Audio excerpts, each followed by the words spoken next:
हमारा लड़का वो बीमार है, ट्रीटमेंट के लिए हम उसे हॉस्पिटल ले गए थे।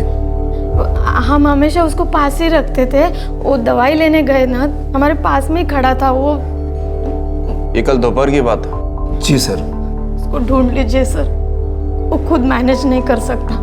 क्या हुआ उसे?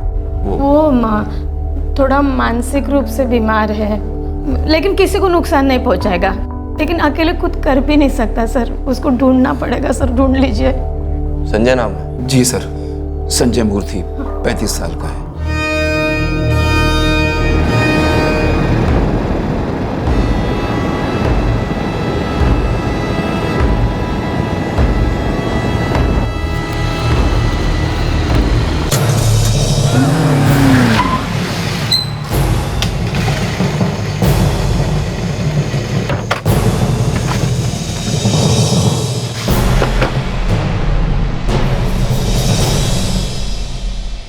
क्या है भाई, कौन हो तुम? बोला था ना तेरे को, ये आरटीआई के चक्कर में मत पड़। बहुत हीरो बनने का शौक है तेरे को। तुझे क्या लगा तू अपनी इस आरटीआई से सबके कपड़े फाड़ देगा और हम भजन कीर्तन करेंगे, आरती उतारेंगे तेरी? देखो, मुझे जो करना है वो मैं करूंगा, और तुम्हारी इन धमकियों से मैं डरने वाला नहीं हूँ। चलो हटो, अब रास्ता छोड़ो। रास्ता तो हम छोड़ेंगे, लेकिन इससे पहले तू ये दुनिया छोड़ेगा।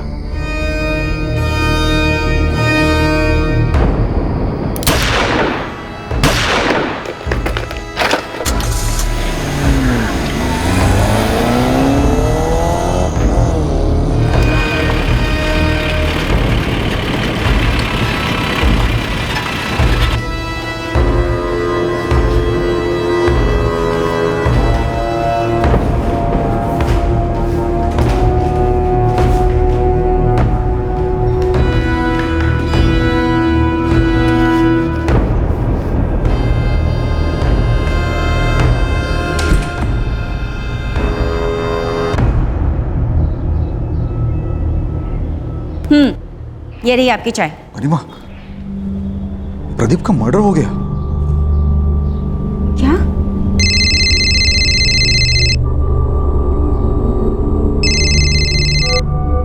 हेलो। क्यों बे दीपक उपाध्याय, खबर पड़ी कि नहीं? कौन बात कर रहा है? उस प्रदीप की तरह तू भी बड़ा उछल रहा है। ये लास्ट वार्निंग है। ये जो तेरी आरटीआई गिरी है, इसका दी एंड कर दे, आज के आज। हिम्मत है तो अपना चेहरा दिखा मुझे, सामने आके बात कर। दीपक उपाध्याय, अगर मैंने चेहरा दिखा दिया तो तुम अपने बीवी बच्चों के चेहरे कभी नहीं देखोगे। सुन तो। Hello hello. दीपक, फिर से धमकी? कुछ नहीं। दीपक, मुझे लगता है हमें पुलिस में कंप्लेंट कर देनी चाहिए।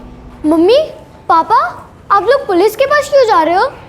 अरे कुछ नहीं बेटा, वो बस ऐसे ही कुछ काम है। चलो तुम दोनों, बस आ गई होगी ना, जाओ। रुको रुको, मैं ड्रॉप करता हूँ गेट तक। क्यों पापा?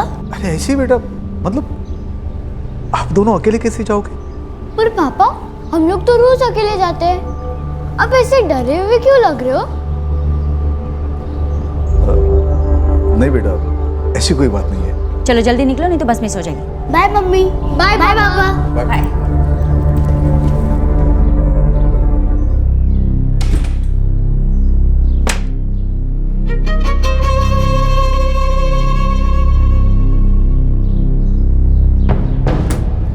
दीपक, हमें इस कॉल को इग्नोर नहीं करना चाहिए। प्लीज पुलिस स्टेशन चलो। मुझे बहुत अजीब सा लग रहा है। गरिमा, कुछ नहीं होगा, कुछ नहीं होगा। पर हाँ, हमें रिस्क भी तो नहीं लेना चाहिए। Right to information act, RTI, ये सच के सिपाहियों का वो रामबाण है जो भ्रष्टाचार का दहन कर सकता है। जाहिर है कई आरटीआई एक्टिविस्ट को रोजाना धमकियां मिलती हैं, जैसे कि दीपक उपाध्याय को मिली। पर दीपक के सर पर खतरे की तेज तलवार लटक रही थी। वो कई शक्तिशाली लोगों के रास्ते का कांटा बन चुका था। दीपक भी जान गया था कि फोन पर दी गई धमकी को हकीकत बनने में देर नहीं लगेगी।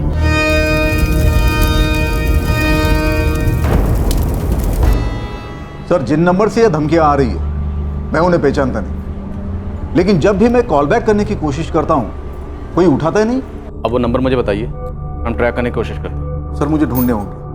एक अरसे से ये धमकियां आ रही है। ठीक है, तो आप अपनी कॉल लिस्ट में से वो नंबर ढूंढ लीजिए, उसके बाद हम ट्रैकिंग पे लग जाएंगे। सर, प्रदीप गर्ग का मर्डर कल हुआ है और आज हमें दोबारा ये धमकी आई। सर, हमारी जान को खतरा है, हमारे 2 बच्चे भी हैं और ये सब। आपको कुछ तो अंदाजा होगा कि ये कौन लोग हो सकते हैं जो आपको इस तरह की धमकियां दे रहे हैं। सर, कुछ लोगों के करतूतों के खिलाफ मैंने आरटीआई पिटीशन फाइल की है, इसलिए बड़ी तकलीफ हो रही है उन लोगों को। कौन लोग हैं मिस्टर उपाध्याय, नाम बताइए। एक तो काशिफ शेख है, कॉन्ट्रैक्टर है।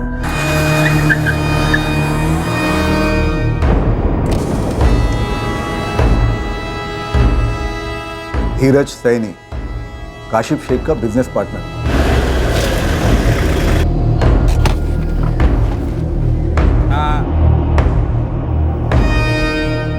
और तीसरा पार्टनर है विक्रांत शर्मा।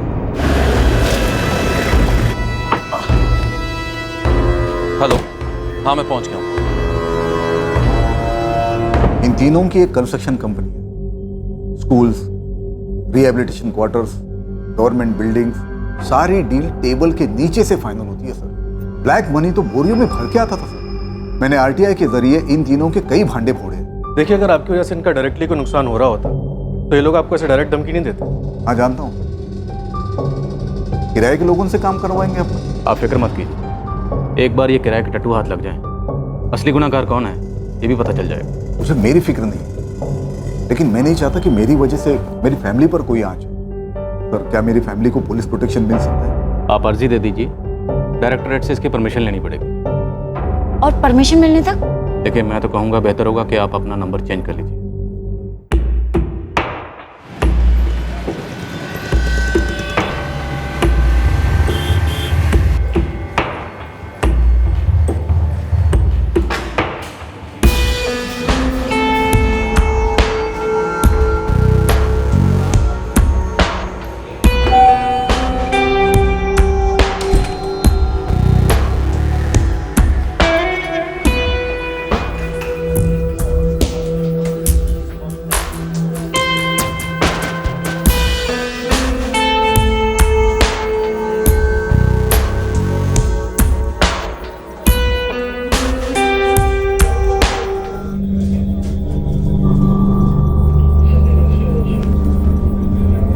दीपक, सब सही है ना? हाँ हाँ यार, झूठ मत बोल। तेरे चेहरे पे साफ लिखा है कि तू टेंशन में जी रहा। नहीं यार, देख ऐसी कोई बात नहीं है। अरे ये रोज का ही है। दोस्त, टेंशन जिंदगी का हिस्सा है, खुद जिंदगी नहीं। और तुम्हारी जिंदगी भी सही है दीपक, बस सोचने का नजरिया थोड़ा बदल दो। ख्याल रख।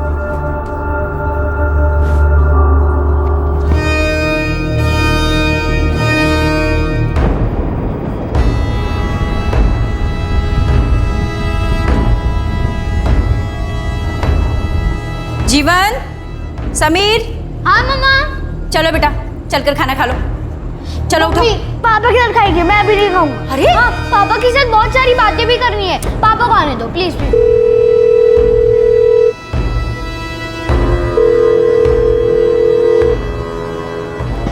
वो खेल रहा है? नहीं, तू रूम में खेल रहा।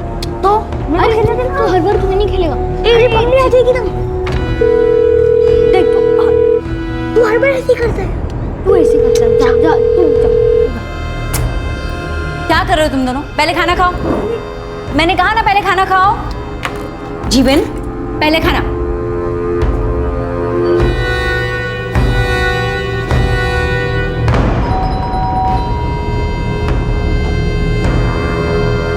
हाय नंदिनी। हाय पापा। बेटा जल्दी आना, खाना साथ में खाते हैं। हाँ माँ।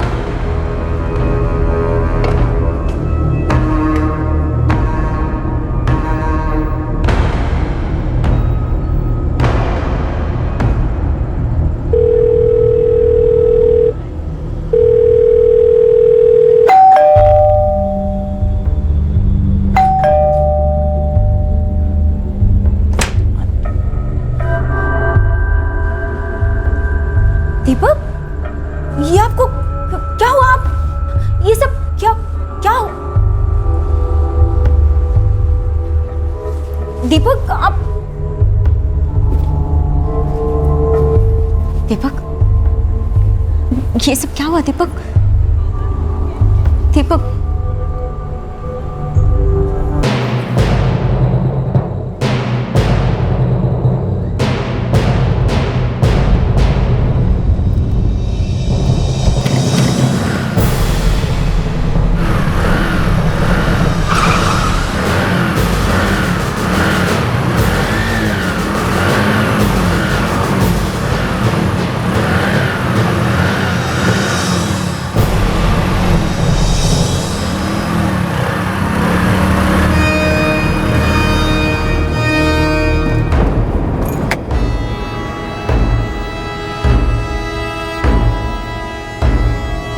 क्या है? साले फेस टू फेस मिलना था ना तेरे को।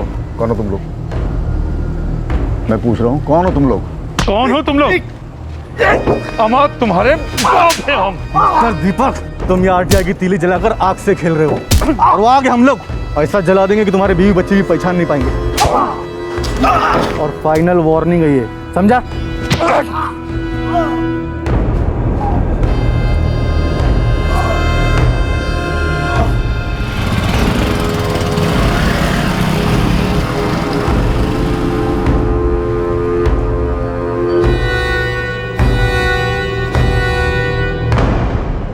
दीपक, दीपक मुझे बहुत डर लग रहा है। डर तो मुझे भी लग रहा है करीमा, लेकिन इतना भी नहीं कि इन बुज़दिलों की धमकियों से डर के मैं पीछे हटूं। हाँ, लेकिन ना मैं पीछे हटूंगा ना झुकूंगा। जो करना है कर ले वो।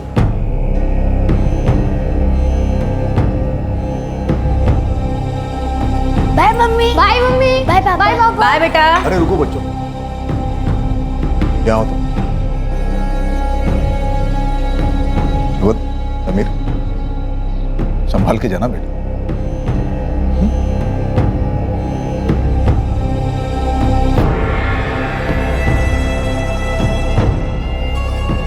बाय बाय पापा।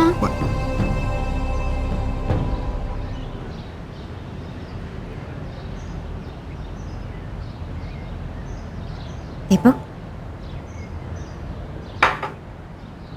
दीपक, आप जिस तरह से बच्चों से बाय कह रहे थे मुझे ठीक नहीं लगा।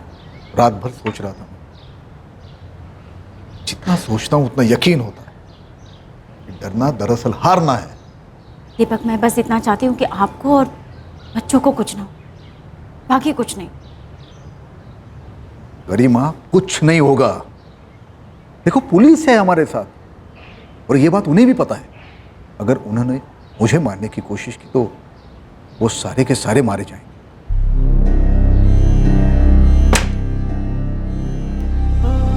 बाय गरिमा। बाय, संभाल कर जाइएगा।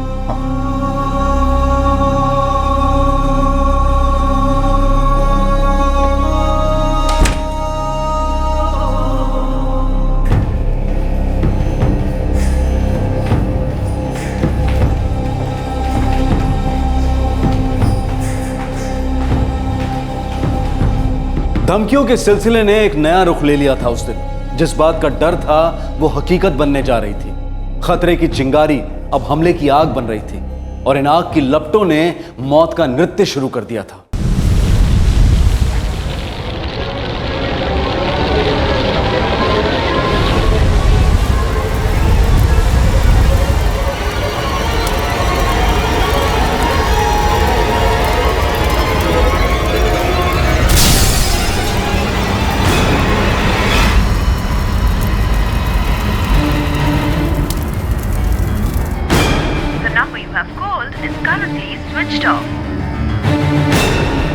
इनका फोन स्विच ऑफ कैसे?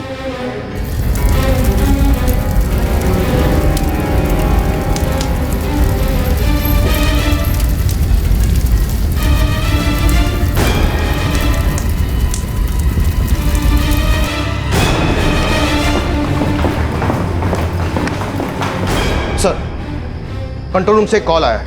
नानक रोड पर एक गाड़ी चल रही है। चलो।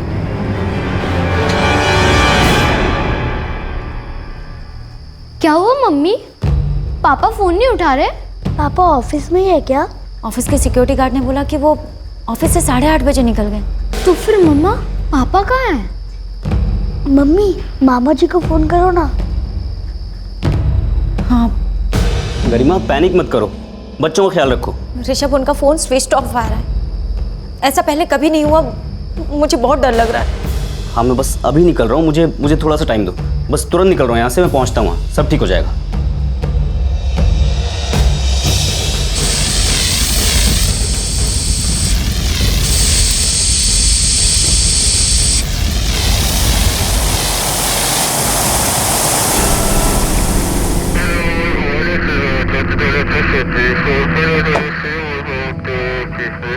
नवदेव सर, अंदर एक लाश पड़ी हुई है, पूरी तरह से जली हुई। किसकी है, कुछ पता चला? कोई आइडेंटिटी वगैरह? चेक कर रहे हैं सर। रमेश, मोहित, बॉडी बाहर निकालो।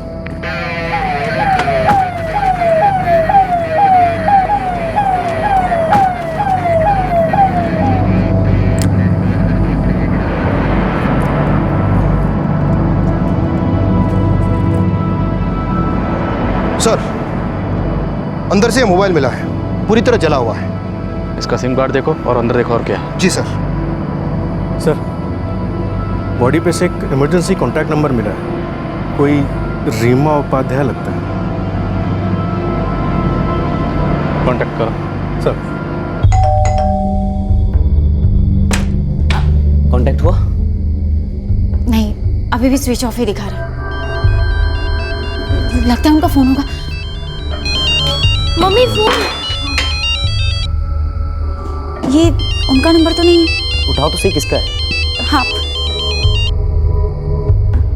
हेलो जी, मैं आर्यन मार्ग पुलिस स्टेशन से बोल रहा हूँ। क्या मैं रीमा जी से बात कर रहा हूँ? जी, मैं गरिमा उपाध्याय बोल रही हूँ। जी, क्या ये गाड़ी नंबर XYP4H675 ये किसी आपके जान पहचान वाले की गाड़ी है? ये मेरा मतलब है, ये मेरे पति दीपक उपाध्याय की गाड़ी है। सब ठीक तो है ना? कहाँ है वो? ये काम कीजिए, आप फौरन आर्यन मार्ग पुलिस स्टेशन आ जाइए। पर हुआ क्या है? कोई एक्सीडेंट हुआ है क्या? बताइए ना। मैडम, जरा जल्दी कीजिए, आप फौरन आर्यन मार्ग पुलिस स्टेशन आ जाइए। आर्यन मार्ग पुलिस स्टेशन बुलाया तुरंत? कुछ बोल नहीं रहे हैं क्या? हुआ कुछ तो बोला होगा। नहीं ऋषभ, कुछ नहीं बताया। मुझे लगता है जरूर कुछ बुरा हुआ है।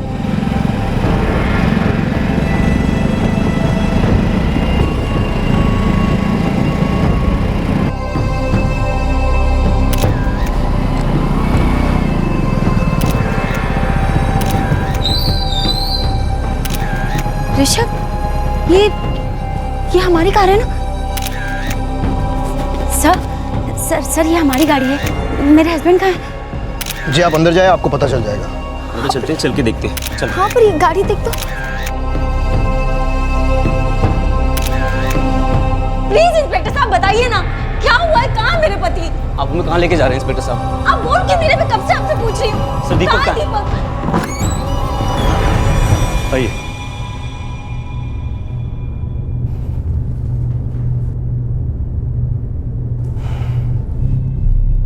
लाश पूरी तरह जल चुकी है, शिनाख्त करना मुश्किल हो रहा है। मुझे देखना, दिखाइए मुझे। क्या ये सारी चीजें आपके हस्बैंड की हैं?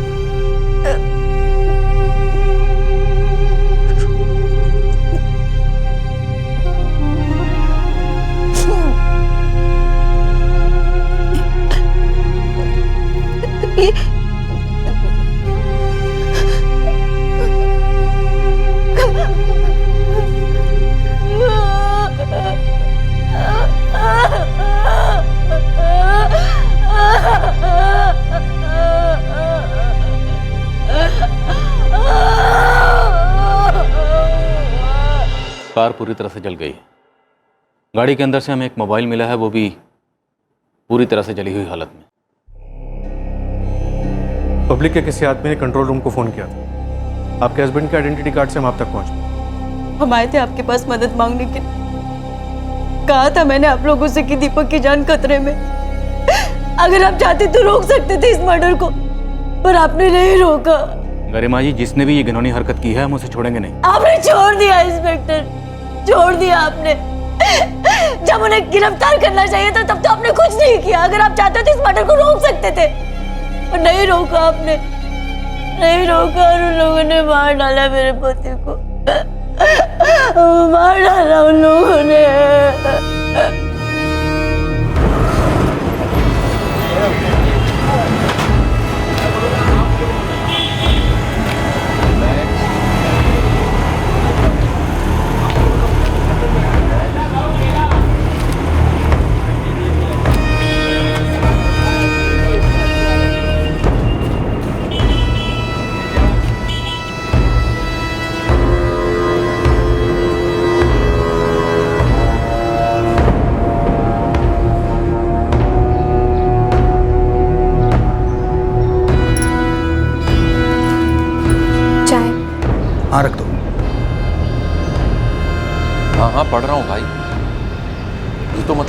बवाल कर देगा।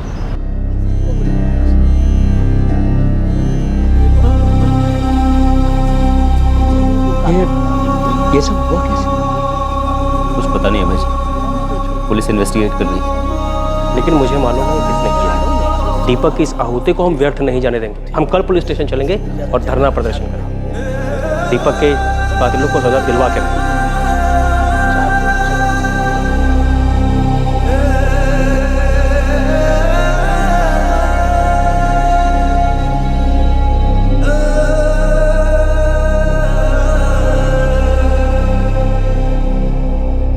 इस वक्त ये पता लगाना मुश्किल है कि पहले मार डाला गया है फिर लाश जलाई गई है या फिर इसे जिंदा जलाया गया है। इन्हें धमकियां दी जा रही थी कि इन्हें जिंदा जला दिया जाएगा। इधर आग बाहर से लगाई गई है या अंदर शॉर्ट सर्किट से आग लगी। अब आग लगाई गई है या लगी है, ये फाइंड आउट करने के लिए मुझे थोड़ा सा वक्त चाहिए ऑफिसर। बाहर से आग लगाना थोड़ा ऑब्वियस नहीं हो जाता? I mean, कातिल इतना डायरेक्ट अप्रोच करने की गलती करेगा? जिसने भी किया वो तो यही चाहेगा कि नहीं महज एक एक्सीडेंट ही लगे। इस वक्त ये बताना थोड़ा मुश्किल है ऑफिसर, मुझे पूरा एनालिसिस करना पड़ेगा, तब जाके मैं किसी डिसीजन पर पहुंच पाऊंगा कि आइदर ये एक्सीडेंट है या फिर मर्डर। सर वो सच में मुझे कुछ कह के नहीं गए कि वो कहाँ जा रहे हैं। काशिफ का फोन भी स्विच ऑफ है। वो कभी मुझे कुछ कहते नहीं है कि कहाँ जा रहे हैं, कब लौटेंगे, क्यों जा रहे हैं। आपके सारे रिश्तेदारों के फ़ोन नंबर और एड्रेसेस चाहिए मुझे अभी। सर मैं आपको कब से बोल रही हूँ सर, वो सुबह सुबह ही निकल गए। ये तो आप पहले भी कई बार कह चुकी हैं। मैं ये जानना चाहता हूँ कि वो गए कहाँ हैं। सर मुझे बताकर नहीं गए, मैं खुद उनसे कांटेक्ट करने की कोशिश कर रही हूँ। तुम यहीं रुको, जो कोई भी आ जाए उसके ऊपर निगाह रखो। चलो। मैं भगवान की कसम खा के कहती हूँ सर, मुझे नहीं मालूम विक्रांत कहाँ है। मैडम अगर अगले 6 घंटे तक विक्रांत नहीं मिला तो उसके खिलाफ अरेस्ट वारंट जारी करेंगे। इतना समझ लीजिए कोई रोज़ होने वाला चेक बाउंसिंग का केस नहीं है, मर्डर केस है, 1st degree murder. Kashif Sheikh, Dheeraj Saini और विक्रांत शर्मा, ये तीनों ही कॉन्ट्रैक्टर्स हैं। इनके खिलाफ मेरे पति दीपक उपाध्याय ने आरटीआई दर्ज की थी और इन तीनों की तरफ से उन्हें बार बार धमकियां आ रही थी। आपने पुलिस कंप्लेंट की थी? बिल्कुल की थी। हमने उन्हें बताया था कि हमें लगातार धमकियां आ रही। हमने पुलिस प्रोटेक्शन के लिए अर्जी भी दी थी जो हमें नहीं मिली। मेरे पति दीपक उपाध्याय कोई पावरफुल इंसान नहीं थे, वो एक सर्वसाधारण नागरिक थे जो आरटीआई के औजार के जरिए इस देश का भला करना चाहते थे। दीपक उपाध्याय अमर रहे, अमर रहे, अमर रहे। दीपक उपाध्याय अमर रहे, अमर रहे, अमर रहे। दीपक उपाध्याय को न्याय दिला कर रहेंगे, दिला कर रहेंगे, दिला कर रहेंगे। दीपक उपाध्याय के कातिलों को बख्शा नहीं जाएगा, नहीं जाएगा, नहीं जाएगा। हमने इन्वेस्टिगेशन शुरू कर दी, लेकिन वो तीनों कॉन्ट्रैक्टर धीरज, काशिफ और विक्रांत अभी तक गिरफ्तार नहीं हुए। वो इस वक्त फरार हैं, लेकिन हमारा सर्च ऑपरेशन जारी है। और वो मिलेंगे नहीं क्योंकि उन्हें जानबूझकर फरार होने का मौका दिया गया है। ये ऐसी बात नहीं है। उन्हें गिरफ्तार करने के लिए हमारे पास ठोस सबूत होने चाहिए। हम सबूत जुटाने की कोशिश कर रहे हैं। एक बार सबूत हमारे हाथ में आ गए तो उनसे सवाल किए जाएंगे। फरार है तो सवाल कैसे करेंगे आप? पहले पकड़ेंगे फिर सवाल करेंगे। और फिर वो बड़ी आसानी से निकल जाएंगे और आप उन्हें बड़ी आसानी से और मासूमों को मारने के लिए छोड़ देंगे, जैसा कि दीपक के साथ हुआ। मैं आपको विश्वास दिलाता हूँ कि दीपक उपाध्याय के कातिलों को पकड़ा जाएगा, जरूर पकड़ा जाएगा। हत्यारे तो किराए के किलर्स होंगे, असली हत्यारों तक कभी आप पहुंच भी पाएंगे? बड़ी मछलियां कभी छोटे छोटे जालों में फंसी हैं इंस्पेक्टर। दीपक उपाध्याय अमर रहे, अमर रहे, अमर रहे। दीपक उपाध्याय अमर रहे, अमर रहे, अमर रहे। दीपक उपाध्याय के कातिलों को बख्शा नहीं जाएगा, नहीं जाएगा, नहीं जाएगा। दीपक उपाध्याय के कातिलों को बख्शा नहीं जाएगा, नहीं जाएगा, नहीं जाएगा। दीपक उपाध्याय अमर रहे, अमर रहे, अमर रहे। दीपक उपाध्याय अमर रहे, अमर रहे, अमर रहे। प्रोटेस्ट, प्रदर्शन और आंदोलन आग की तरह फैल गए। दीपक की पत्नी गरिमा ने भी पुलिस पर बराबर प्रेशर बनाए रखा, पर इस सब के बावजूद वो 3 एक्यूज्ड न पुलिस के हाथ लग रहे थे न मीडिया के। और फिर अचानक वो तीनों पुलिस स्टेशन में आ धमके।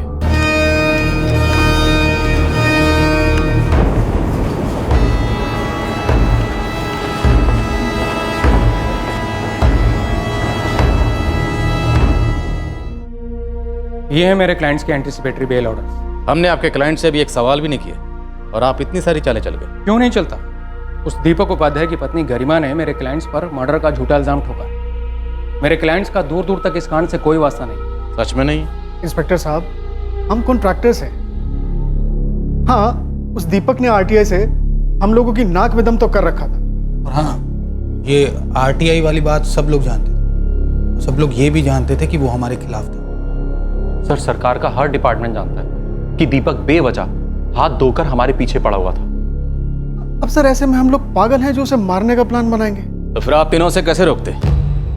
दीपक उपाध्याय ने आरटीआई की जो तलवार आप तीनों के सिर पर लटका रखी थी, उस तलवार को हटाने के लिए आप तीनों कौन सा पैंतरा अपनाते? सर हम उसे समझाते, उससे बात करते आराम से। और अगर वो नहीं मानता तो हम उसे दोबारा से समझाते। अब फिर भी नहीं समझता तो उसे धमकाते। अब फिर भी नहीं समझता तो उसे रास्ते से हटा देते। सर ये धमकाने वाली बात महज एक वहम है दीपक की बीवी का इंस्पेक्टर। 3 रात पहले दीपक को रास्ते में रोककर धमकी दी गई थी कि अगर वो अपनी हरकतों से बाज नहीं आया तो उसे जिंदा जला दिया जाएगा, उसकी लाश भी पहचान में नहीं आएगी। और ठीक वैसा ही हुआ है। लेकिन उससे पहले आपने एक एनसी रजिस्टर की थी जिसमें हम तीनों के नाम थे। सर, और इतना सब होने के बाद भी हम उसे कैसे छूते? सारा इल्जाम तो हम तीनों पर आता। हम खुद की खबर क्यों खुदवाएंगे सर?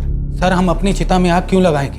ये तीनों के तीनों झूठ बोल रहे हैं सर। काशिफ शेख, धीरज सैनी और विक्रांत शर्मा, यही तीनों है मेरे पति के मर्डर के पीछे। गरिमा जी, हमने इन तीनों की अच्छी तरह से पूछताछ की, इनके फोन कॉल्स, इनकी हर डिटेल को चेक किया। अभी तक हमें एक भी ऐसा सुराग नहीं मिला जो इन तीनों को आपके पति दीपक उपाध्याय की मौत से जोड़ता। सर ये आपके लिए कोई पहली बार तो नहीं होगा ना जहाँ किसी खूनी ने बहुत ही बारीकी से अपने सारे के सारे सबूत मिटा दिया। लेकिन आप आरटीआई से उठाकर देख लीजिए सर, मेरे पति के पास इनके खिलाफ सबूत ही सबूत थे।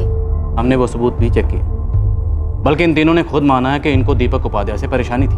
वो नाराज थे दीपक उपाध्याय से, लेकिन उनका कहना है फिर भी उन्होंने दीपक उपाध्याय का कत्ल नहीं किया। वो झूठ बोल रहे हैं, इस बात का हमारे पास कोई सबूत नहीं। तो फिर कौन और क्यों करेगा सर? कोई सरफिरा आकर तो करेगा नहीं ना। सर इन तीनों ने ही मारा है मेरे पति को, क्योंकि दीपक उनका भांडा फोड़ने वाले थे। आप एक बार दोबारा से जोर देकर सोचिए इस बात पर। ऑफिसर, हमने एक एक पुर्जा चेक किया, एक एक वायर चेक किया, बट नो, ये शॉर्ट सर्किट का केस नहीं। आग बाहर से लगाई गई है। आग लग गई है, लगाई गई है? लगाई गई। देखो, पूरी कार की बॉडी के ऊपर पेट्रोल छिड़का गया, गाड़ी के चारों तरफ और जमीन पर हमें पेट्रोल के ट्रेसेस मिले। दीपक उपाध्याय कार के अंदर था, तो क्या ये पॉसिबिलिटी है कि पहले दीपक उपाध्याय को मार दिया गया हो, फिर उसकी लाश और कार दोनों को जला दिया गया? ऑफिसर, मैं इतना श्योरिटी के साथ कह सकता हूँ कि पूरी गाड़ी की बॉडी के ऊपर पेट्रोल छिड़का गया। विक्टिम कार के अंदर था और खिड़कियां और दरवाजे बंद थे। अगर ऐसा था तो दीपक गाड़ी में आग लगने से पहले या तो मर चुका था या फिर वो बेहोश था। कैसे कह सकते? सर, उसका मोबाइल पूरी तरह से जल चुका था। अब अगर वो जिंदा होता या होश में होता तो किसी को फ़ोन करने की कोशिश करता कि गाड़ी में आग लग गई है, मैं फंस गया हूँ, मुझे आके बाहर निकालो, या खुद कुछ करके बाहर निकलने की कोशिश करता। क्या इस केस का कोई दूसरा या तीसरा एंगल हो सकता है? कहीं ऐसा तो नहीं इन 3 कॉन्ट्रैक्टर्स को सामने लाकर असलियत को दबाया जा रहा हो? सर, कोई पर्सनल मैटर भी हो सकता है।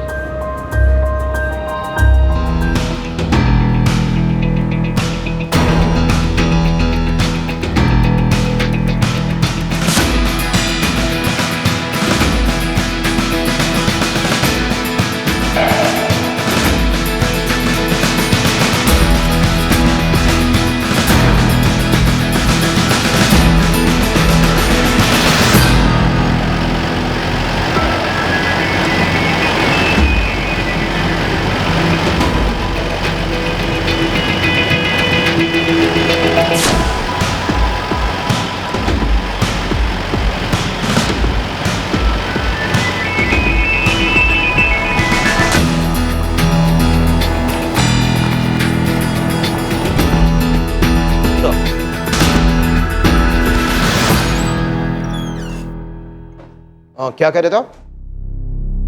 ये नंदिनी है, हमारी बेटी नंदिनी। क्या हुआ इन्हें? ये मिसिंग है। Good morning inspector Ashwini, Dharmesh Thakur बोल रहा हूँ। हाँ इंस्पेक्टर ठाकुर। ये पेपर में एक न्यूज़ पढ़ रहा था, कार में जलकर कोई सुसाइड का केस। परसों रात का केस है। ये माजरा क्या है? यार हमें पहले लगा मर्डर है, जली हुई कार, बुरी तरह से जली हुई लाश, तो हमने उसका एड्रेस निकाला, उसके फोन से उसके भाई का नंबर भी मिला। उसके घर पहुंचे तो देखा उसके बीवी बच्चे भी मरे हुए, उसी ने उन्हें पहले मार डाला था और नोट भी लिख गया। वैसे इस केस में इंटरेस्ट कैसे? तुम्हारे किसी केस से कोई ताल्लुक? आपके इस केस से एक बात चमकी मेरे दिमाग में, शायद इससे मेरे केस में कुछ मदद हो। Thank you inspector Ashwini, thank you very much.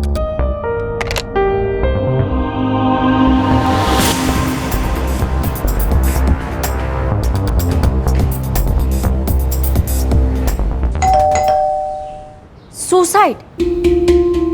आप कह क्या रहे हैं? हम हर पॉसिबिलिटी को टटोलने की कोशिश कर रहे हैं। क्या दीपक को कोई मेंटल प्रॉब्लम थी? किसी तरह का कोई डिप्रेशन? मेंटल प्रॉब्लम मेरे पति दीपक को नहीं, पर आपको जरूर है। मैं वहां आपके पुलिस स्टेशन जाती हूँ, आपका एक आदमी कहता है कि शायद एक्सीडेंट का केस, और अब आप एक नया तमाशा शुरू करें सुसाइड का। होने को कुछ भी हो सकता है मैडम। क्या दीपक किसी बात को लेकर डिस्टर्ब थे? हाँ, डिस्टर्ब तो थे, पर उन कॉन्ट्रैक्टर द्वारा दी जा रही धमकियों की वजह से। आप ही बताइए इंस्पेक्टर, कोई भी आदमी चैन से कैसे रह सकता है, खासकर जब उसके बीवी बच्चों को मार दी जाने की बात की जा रही है। गरिमा जी, कुछ भी साबित नहीं हो पा रहा क्योंकि लाश पूरी तरह से जल गई थी। पर आप मुझे जरूर कुछ साबित करना चाहते हैं, बस बात को गोल गोल घुमा रहे हैं। देखिए, ऐसा लग रहा है कि जब गाड़ी में आग लगी तो दीपक ने गाड़ी से भागने की कोशिश नहीं की, अपने आप को बचाने की कोशिश नहीं की, किसी को फोन नहीं किया, जबकि उनके पास मोबाइल फोन था। आप पूरी तरह से तैयारी करके आए मिस्टर ठाकुर। इस केस को क्लोज करने के सीधे सीधे दिख रहा है कि आप बिके हुए उन 3 कॉन्ट्रैक्टर्स के हाथों। आप पब्लिक या सरकार के लिए काम नहीं कर रहे, न्याय और सच्चाई के लिए तो बिल्कुल भी नहीं कर रहे। आप इस वक्त गुस्से में जज्बाती हो रही हैं, पर कानून जज्बाती होकर काम नहीं करता। हम अपना काम करते रहेंगे और सच्चाई को सामने लाकर रहेंगे। सच्चाई आपके सामने इंस्पेक्टर ठाकुर। मेरे पति दीपक उपाध्याय का खून हुआ है, उन कॉन्ट्रैक्टर्स ने मारा है उसे। आप लोग बस कभी एक्सीडेंट, कभी सुसाइड।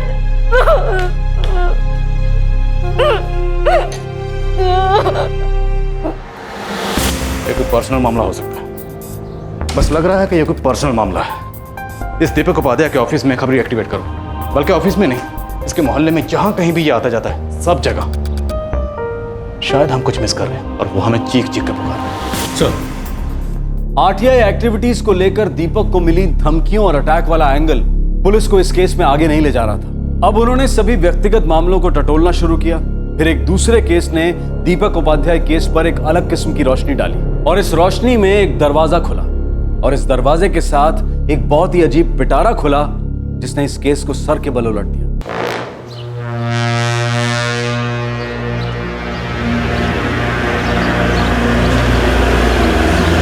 नमस्कार सर। कुछ मिला?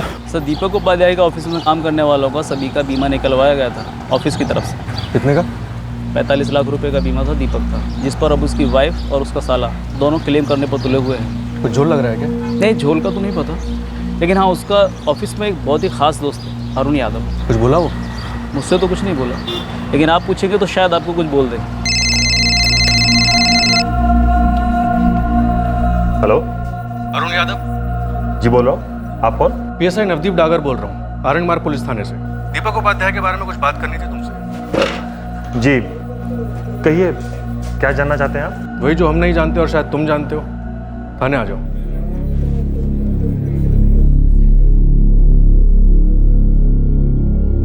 जी हाँ, दीपक की वाइफ गरिमा और उसके भाई ऋषभ ने इंश्योरेंस क्लेम किया है।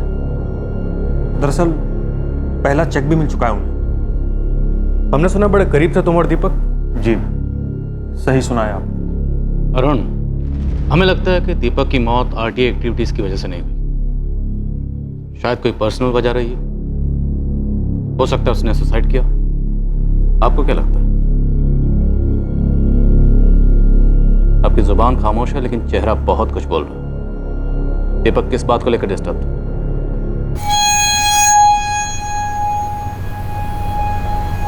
दीपक था तो काफी डिस्टर्ब्ड। किस बात को लेकर? एक औरत को लेकर।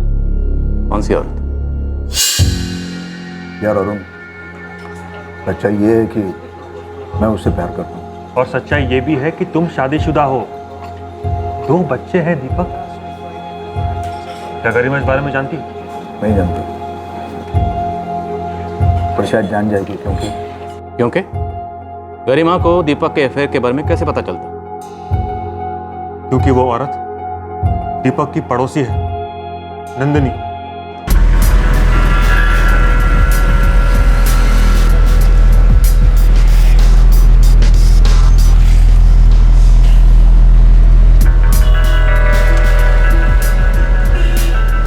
मैं नंदिनी को ऑफिस ड्रॉप करता था कभी कभी, फिर ये कभी कभी रोज रोज का हो गया। फिर ड्रॉप करते करते, पिकअप करते करते कब प्यार हुआ पता ही नहीं चला। प्यार, लव बड़ा भारी शब्द है भाई। जानता हूं, लेकिन उससे भी भारी शब्द है शादी। अरुण, गरिमा के साथ मेरी शादी तो बहुत बड़ी भूल थी। क्या गरिमा दीपक के इस अफेयर के बारे में जानती है? जी हाँ, इस बात को लेकर दोनों में हमेशा बहुत झगड़े होते थे, इसीलिए दीपक का दिमाग हमेशा टेंस रहता था। मैंने उसे कई बार नसीहत दी कि भूल जा नंदिनी, टेंशन जिंदगी का हिस्सा है, खुद जिंदगी नहीं। बस सोचने का नजरिया थोड़ा बदल दो। क्या ये हो सकता है इन सब झगड़ों से परेशान होकर दीपक ने सुसाइड किया? सर, मैं श्योरली तो नहीं बोल सकता, पर दीपक था काफी डिस्टर्ब्ड। वो लोग इस केस को क्लोज करना चाहते हैं, कहते हैं सुसाइड केस था। बस उन्हें केस को जैसे तैसे क्लोज करना।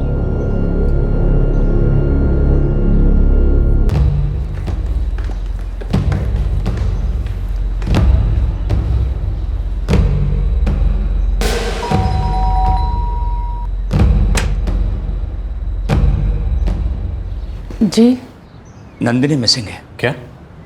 1 हफ्ता पहले वो घर से गई थी, तब से हमें उसकी कोई खबर नहीं है। हम ढूंढ ढूंढ के थक गए, हमने पुलिस कंप्लेंट भी लिखवाई थी। लेकिन ऐसे अचानक कहाँ चली गई? हमारे पड़ोसी दीपक उपाध्याय की मौत के बाद वो बहुत मायूस हो गई थी। उसने नौकरी से रिजाइन भी कर दिया था, किसी से कुछ नहीं बोलती थी, पूरा दिन बैठी रहती थी चुपचाप।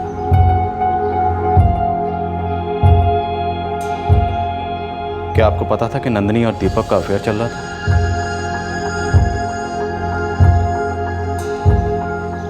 जी पता था। आपको क्या लगता है दीपक उपाध्याय ने सुसाइड किया होगा? ये हम कैसे कह सकते हैं, उसकी मौत की खबर सुनने के बाद तो हम सुन्न हो गए थे। हमें नंदिनी की बहुत चिंता सताने लगी थी। नंदिनी दीपक से बेहद प्यार करती थी और उसकी मौत के बाद वो टूट सी गई। इंस्पेक्टर, जैसे भी वो आप उसे ढूंढ निकाली। हम समझ सकते हैं कि दीपक की मौत के बाद उसकी दुनिया में अंधेरा छा गया था, पर अब तो कई दिन हो गए हैं। जिंदगी ऐसे तो नहीं जी जा सकती। लेकिन नंदिनी गई कहाँ? पता नहीं इंस्पेक्टर, पर कई अखबारों में हमने इश्तिहार दिए, उसकी फोटोग्राफ छपवाई, पर कोई रिस्पॉन्स नहीं। हम समझ ही नहीं पा रहे हैं कि इंतजार का दुख हमें क्यों दे रही है वो। सर, इस गरिमा से भी पूछताछ बनती है, शायद ये कुछ छुपा रही है। No, I don't think so. पहले हमें इस केस की गहराई तक पहुंचना होगा। सबसे पहले हमें इस नंदिनी राजपूत को ढूंढना होगा। एक बार ये नंदिनी राजपूत हमारे हाथ लग गई तो सारी सच्चाई खुद ब खुद सामने आ जाएगी। नंदिनी राजपूत हमें क्लियर करेगी कि दीपक उपाध्याय का मर्डर हुआ या उसने सुसाइड किया। ये केस एक तीर से 2 निशाने वाला लगता है। जिसने दिल तोड़ा उसकी जान ले लो और उसकी मौत की कीमत भी खुद ही वसूल करो।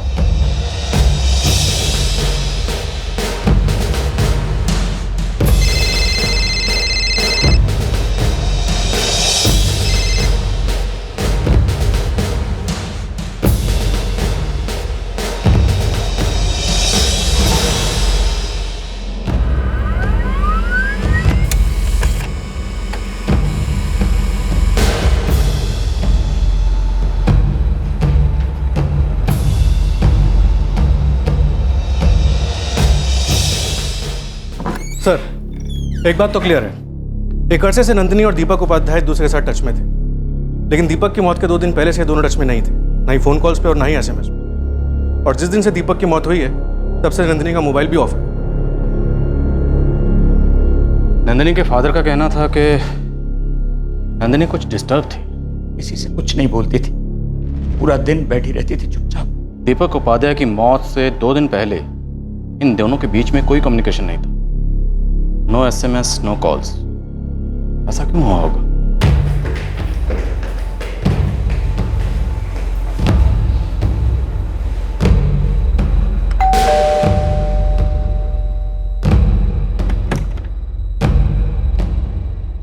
मेरे बच्चे मेरी बहन के घर गए, पर आप क्यों पूछ रहे हैं? मिसेस उपाध्याय, आपका भाई ऋषभ कहाँ है?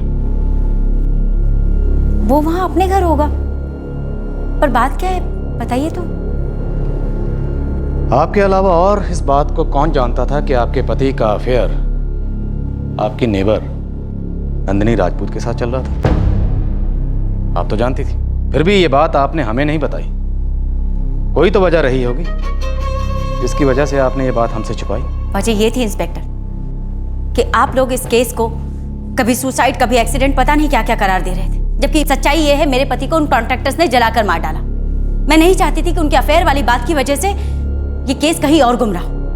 आप एक बात समझ लीजिए इंस्पेक्टर, मेरे पति के अफेयर से इस मर्डर केस का कोई ताल्लुक नहीं, समझे आप? हमने जो समझना था समझ लिया, अब आप भी ये समझ लीजिए, आपके पति की मौत का अगर कोई कारण है तो वो उनका पर्सनल अफेयर है। अब आशिकी में किसने जान दी, किसने जान ली, ये हम बहुत जल्दी पता लगा लेंगे। आप जो भी बोलना चाहते हैं साफ साफ बोलिए। साफ साफ तो आपको बोलना चाहिए था मैडम, लेकिन आप तो चुपचाप बैठी रही, जबकि हम कोई और ही एंगल पकड़कर तहकीकात करते रहे। ये केस मर्डर का है या सुसाइड का, अगर कोई शख्स जानता है तो वो शख्स आप हैं। चलिए मान लेते हैं कि मेरे पति की उस लड़की के साथ दोस्ती थी, खास किस्म की दोस्ती या जो भी, लेकिन मेरे पति उसके लिए, उस लड़की के लिए सुसाइड नहीं कर सकते, बल्कि वो किसी भी कारण के लिए सुसाइड नहीं कर सकते इंस्पेक्टर।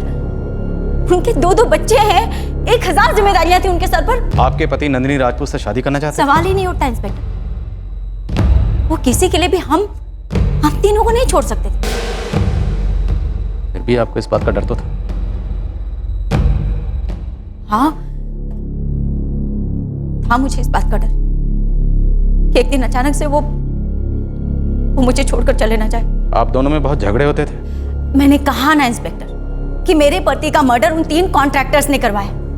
वो उनकी वजह से परेशान थे, उनकी धमकियों की वजह से परेशान थे। वो भी बहुत परेशान थी, बहुत डिस्टर्ब थी गायब होने से पहले। वैसे वो है कहाँ? कौन? आपकी पड़ोसन नंदिनी राजपूत। मुझे क्या पता?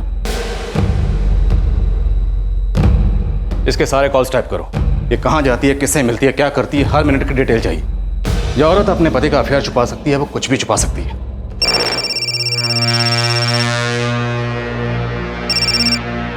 हेलो मिस्टर अभय है क्या? बोल रहा हूँ। मिस्टर अभय, आपकी बेटी नंदिनी मुंबई में है। आप कौन है? आपको कैसे पता? अखबार में फोटो देखी तो फेस कट से मालूम पड़ा, और फोटो के नीचे फोन नंबर दिया था, इसलिए तेरे को फोन लगाया। सुनो, मुंबई में कहाँ? मुंबई में कहाँ है मेरी नंदिनी? Hello hello. कौन था? पता नहीं, कोई तो है जो जानता है नंदिनी कहाँ है।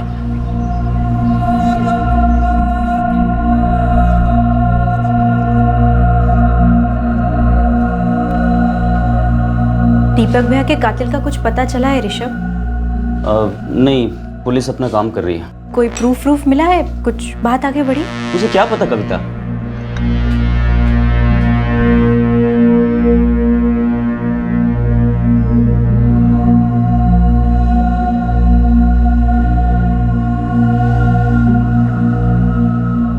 दीपक, आप जिस तरह से बच्चों से बाय कह रहे थे मुझे ठीक नहीं लगा।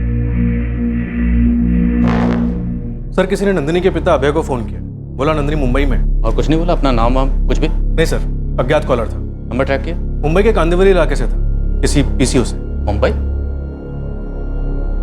माजरा क्या है? क्या गेम चल रहा है? मुझे लगता है कोई नंदिनी को पकड़वाना चाह रहा है, उसे सामने लाना चाह रहा है। सर, हमें ये अफेयर और इंश्योरेंस वाली बात ना पता चलती तो शायद ये कॉल आता ही नहीं। ये कॉल आया तो नंदिनी के पिता अभय को था, लेकिन दरअसल ये कॉल हमारे लिए था, हमें गुमराह करने के लिए। मैं बोल रहा हूँ ना, मुंबई में है, जल्दी चले आओ और ले जाओ अपनी बेटी नंदिनी को। देखो, सच बोल रहा हूँ मैं, और यही सही होगा उसके लिए। ए भाई, अरे कैसा बाप है रे तू? तेरी बेटी की तेरे को जरा भी फिक्र नहीं किया? देख, अभी तेरे को लास्ट टाइम बोल रहे है, ताबड़ तो मुंबई आ जा, वरना तेरी नंदिनी शायद तुझे कभी दिखाई नहीं देगी। हमें कुछ भी समझ में नहीं आ रहा है सर, क्या करें? अब मुंबई कोई छोटा सा गांव तो है नहीं, 2 करोड़ लोगों की आबादी में हम अपनी नंदिनी को कैसे ढूंढेंगे? बहुत डर लग रहा है इंस्पेक्टर साहब। सर, कोई भी हमें ऐसा फोन क्यों करेगा? हमारी बेटी को कोई तो खतरा होगा। सर, बाकी के दोनों फ़ोन कॉल्स भी वहीं से ट्रेस हुए हैं, मुंबई के कांदीवली इलाके से। दोनों अलग अलग पीसीओ से किए गए। मुंबई के कांदीवली इलाके में आपका कोई रिश्तेदार है? मुंबई? नहीं सर, वही तो मैं कह रहा था, मुंबई में हमारा कोई नहीं है। दोनों बार एक ही बंदे ने फ़ोन किया था? आई मीन दोनों बार आवाज़ सेम थी? वही आवाज़ थी सर, बहुत भारी सी आवाज़ है उस आदमी की।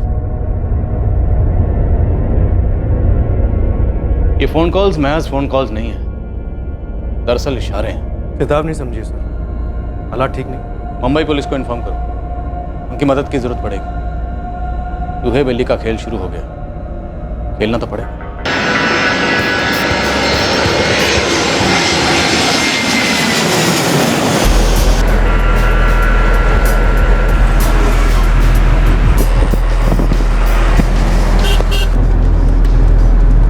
कमजोर सुरागों की कच्ची सड़क इस केस को कहां ले जा रही थी? मुंबई का रहस्यमय पीसीओ कॉलर सिर्फ नंदिनी का पता जानता था या फिर दीपक की मौत का राज भी खोलने वाला था? राज के जाल फैलते जा रहे थे। मुंबई शहर में आई गाजियाबाद की पुलिस टीम को अब एक से एक तगड़े झटके मिलने लगे।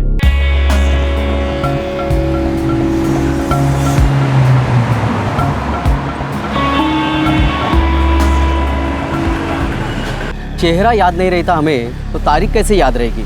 और कौन कब आता है फ़ोन करने यहाँ? अपने को क्या करना है? मैं तो ये फ़ोन की तरफ देखता तक नहीं हूँ, बस बिल फाड़ा, पैसा लिया, निकल पड़ो। और कोई रोज़ रोज़ आए तो? मोबाइल का ज़माना ऐसा है, रोज़ रोज़ स्टडी करने कौन आता है यार? सर दूसरे पीसीओ पर चलते हैं।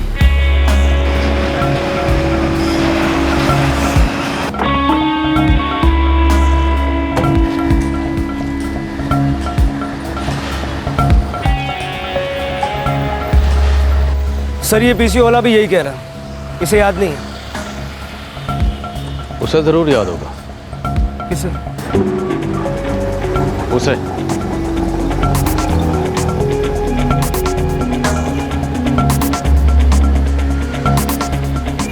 इस महीने की 21 तारीख 1:45 से 2:15 के बीच का फुटेज मिलेगा? हाँ सर, ज़रूर मिलेगा। हम लोग तो 3-3 महीने का फुटेज संभाल कर रखते हैं, क्या पता कब काम आ जाए।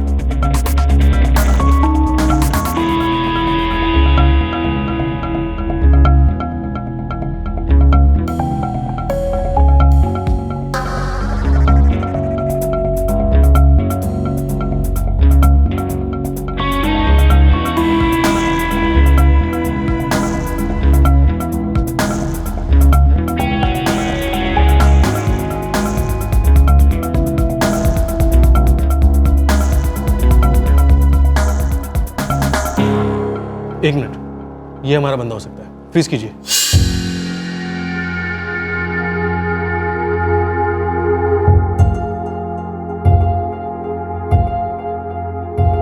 जरा इसकी टी शर्ट पर जूम करिए।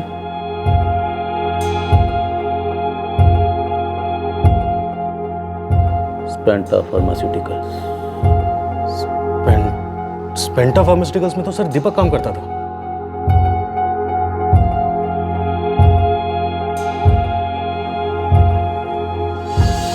यहाँ आसपास कोई स्पेंटा फार्मा की ब्रांच या फैक्ट्री है? हाँ बिल्कुल है सर, यूनिट नंबर 471 सर। ये बस 4 लेन छोड़ के ही है और ये यहाँ की सबसे पुरानी यूनिट है सर। बड़ा ही पेचीदा मामला है। दीपक उपाध्याय की कंपनी के मुंबई ब्रांच का कोई आदमी नंदिनी के माँ बाप को फ़ोन करके उसके ठिकाने के बारे में इन्फॉर्म करता है। सर हो सकता है ये दीपक का कोई पुराना दुश्मन हो। Quite possible. मोहब्बत और दुश्मनी में इंसान का दिमाग बड़ा ही टेढ़ा चलता है। एक बात होता है, ये केस हमें काफ़ी लंबे अरसे तक याद रहने वाला है।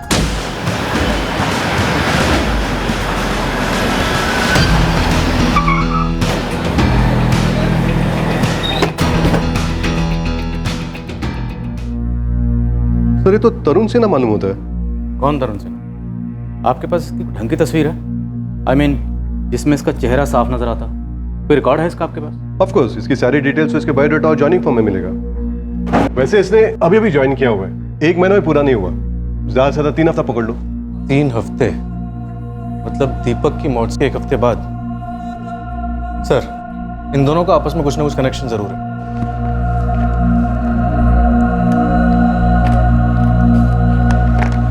ये है तरुण सिन्हा की सारी डिटेल्स।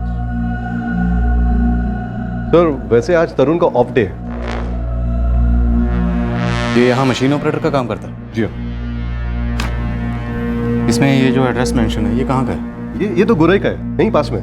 मुझे इन डॉक्यूमेंट्स की जेरॉक्स कॉपी चाहिए। हाँ बेटे, मैं करा देता हूँ कॉपीज।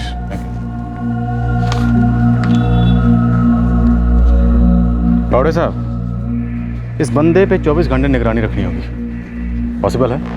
बिल्कुल पॉसिबल है सर, अभी करवा दें।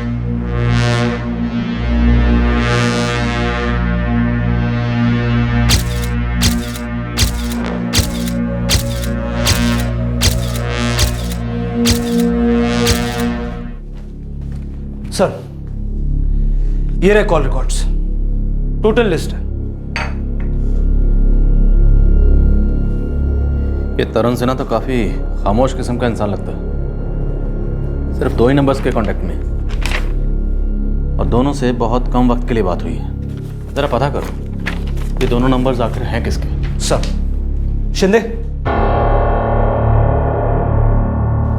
सलाम साहब, फोटोज वाइफ है इस पंटर की, फैमिली प्लानिंग चल रही है। हम दो, हमारे अभी नहीं। इसने एक घर अभी भाड़े पे लिया है, 3 हफ्ते भी फुल नहीं हुए। इस बंदे के साथ सब कुछ 3 हफ्ते पहले ही क्यों शुरू हुआ है?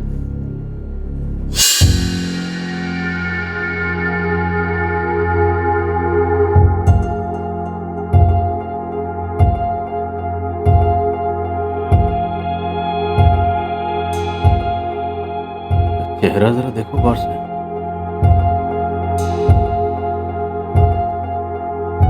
हमारे पास फोटो है ना उसका?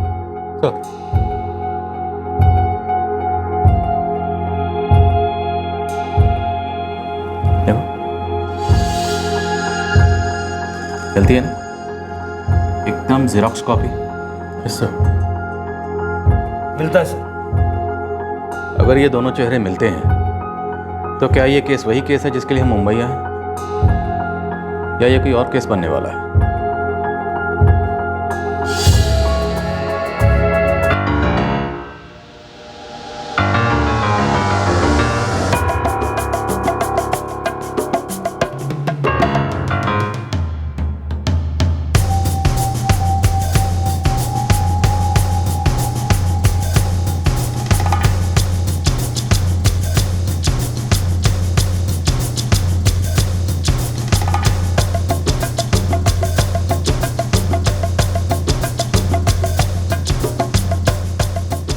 सर, आपका शक सही निकला। ये दोनों नंबर्स जिससे तरुण सिन्हा कांटेक्ट में हैं, दोनों गाजियाबाद के हैं और दोनों नंबर्स दीपक उपाध्याय के नाम पर खरीदे गए। ये तरुण सिन्हा ही दीपक उपाध्याय है।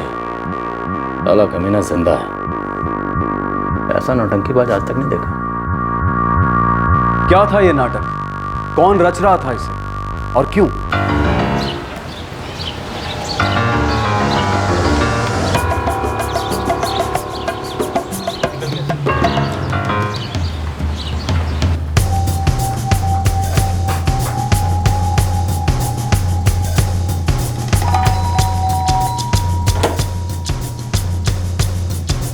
नंदिनी राजपूत। हाँ जी। आप लौट चलिए, आपको आपके घर ले जाने आए हैं। क्या मतलब है आपका? बात क्या है? आपके पति का नाम क्या है? तरुण सिन्हा। पक्का? लॉक कर दे। बड़े बदतमीज हैं। है कौन आप? क्या है? तरुण सिन्हा। हाँ, मैं हूँ तरुण सिन्हा। झूठ, तुम झूठ बोल रहे हो और ये तरुण सिन्हा भी एक झूठ है। Excuse me. क्यों? मिस्टर स्वर्गवासी दीपक उपाध्याय। क्या क्या बोलिए आप? हो कौन आप? अरे क्या? एक मिनट मेरी बात सुनिए। ये क्या हो रहा है? देखिए, आपको कोई गलत फहमी।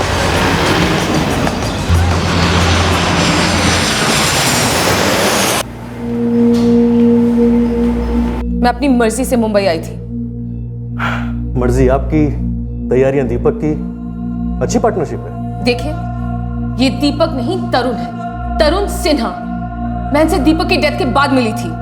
ओह हाँ, अच्छा, आप इनसे दीपक की डेथ के बाद मिली थी। मिलते ही फट से प्यार हो गया, फट से शादी हो गई। आप तो मतलब इंस्टेंट नूडल्स को भी कंपटीशन दे रही है मैडम। सर, क्या दीपक उपाध्याय लगा रखा है? I am not Deepak Upadhyay, I am Tarun Sinha. झूठ है। नो, सच है। आरटीआई, कुछ याद आया? राइट टू इंफॉर्मेशन, सच जानने का हक। सच जानने का हक तो हमारे पास भी है कि सच क्या है, दीपक उपाध्याय या तरुण सिन्हा।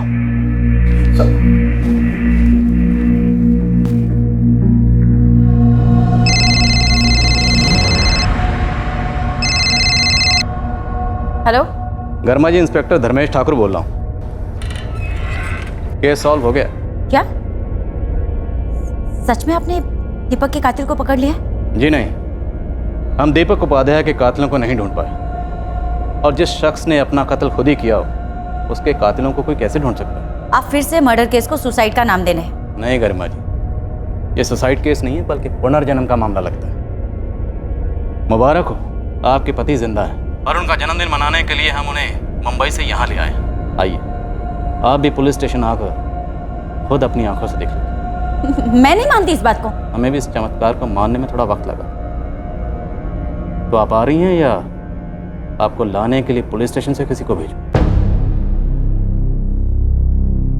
दीपक कैसे जिंदा हो सकते हैं?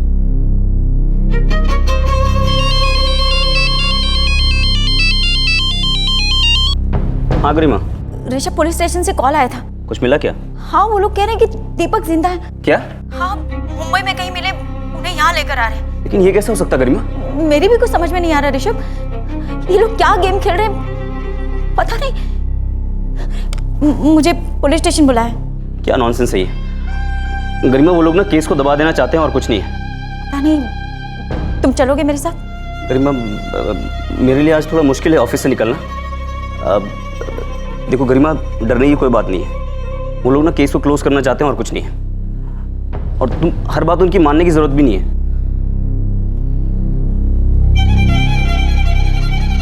कुछ बोलती क्यों नहीं? क्या है ये सब? और ये आदमी कौन है? पुलिस का कहना है कि आदमी दीपक है, और पुलिस ये भी कह रही है कि तुमने और दीपक ने मिलकर कोई साजिश की है। क्या हो रहा है ये सब? पापा, माँ, ये लोग नहीं समझ रहे। वो आदमी दीपक नहीं, तरुण सिन्हा है। इंस्पेक्टर साहब, बहुत ही फिल्मी तरीका ढूंढा है आपने इस केस को क्लोज करने का। गरिमा जी, जिंदगी फिल्मों से ज्यादा फिल्मी हो सकती है। आइए, आपको आपके मरहूम पति से मिलवाता हूं। आइए, अपने पति से नहीं मिलना चाहेंगे?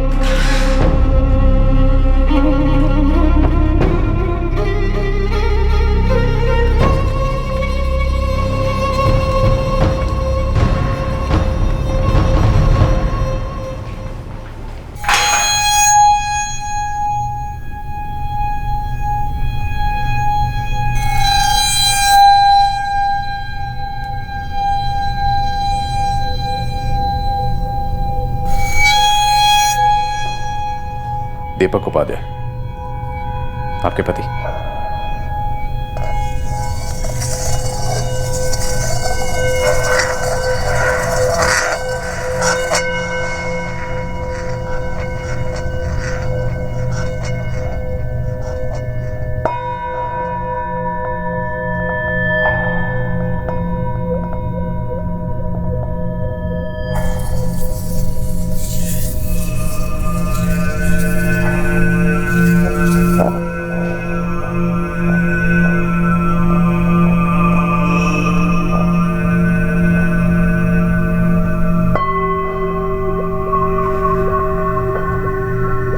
ये मेरे पति नहीं है।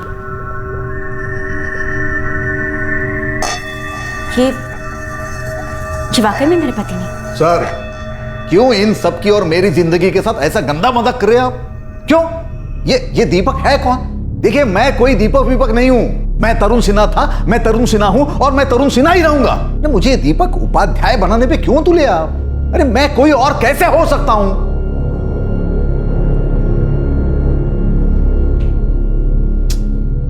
एक आदमी मुंबई से आपके माँ बाप के घर फोन करता है, आपका राज खोलता है, यूं कह लीजिए आपको पकड़वाता है।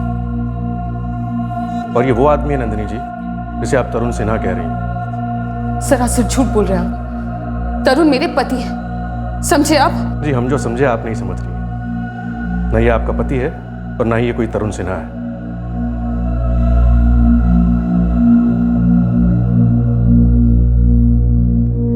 जो भी हो, ये मेरे पति नहीं है। और मैं जानती हूं कि आप लोग कोई गेम खेल रहे हैं। 100% गेम खेला जा रहा है गरिमा जी।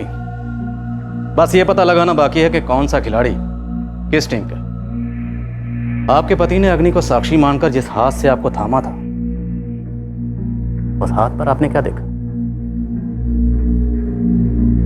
अब कहना क्या चाहते हैं? यही कि तरुण सिन्हा के हाथ पर आपने ऐसा क्या देखा जिससे आपको यकीन हो गया कि वो तरुण सिन्हा नहीं बल्कि आपका पति दीपक उपाध्याय ही।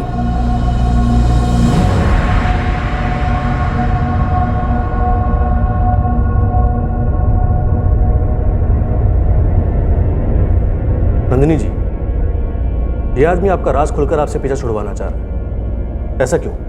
क्योंकि ये भी किसी से पीछा छुड़वाने की कोशिश कर रहा था। किससे? अपने आप से, दीपक उपाध्याय से। गुड।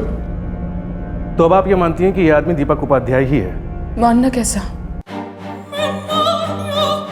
मैं तो हमेशा से जानती थी यही दीपक है। शायद उसे ठीक से पहचानती नहीं थी। वो दीपक ही है, मेरे पति दीपक उपाध्याय। वो अपना हुलिया चाहे जितना भी बदल ले, पर अपने हाथ पर का वो निशान वो कभी नहीं मिटा सकते।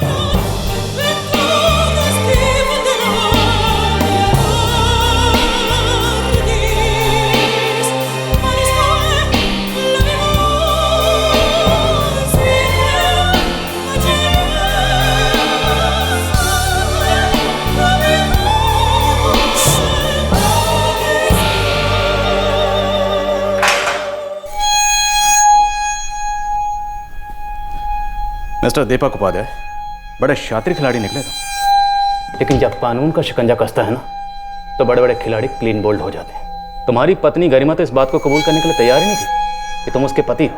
तो तुम्हारी वो दूसरी पत्नी नंदिनी, उसने भी सच उगलने में बहुत मेहनत करवाई। देखिए सर, सच तो यह है कि मैं तरुण सिन्हा हूँ। मिस्टर दीपक उपाध्याय और तरुण सिन्हा, हम सच को उगलवाने के लिए उंगली को टेढ़ा नहीं करते, झूठ को टेढ़ा कर देते हैं और फिर उसे उल्टा लटका देते हैं। सच अपने आप हलक से बाहर आ जाता है। इस केस का सबसे बड़ा झूठ तुम हो। तुम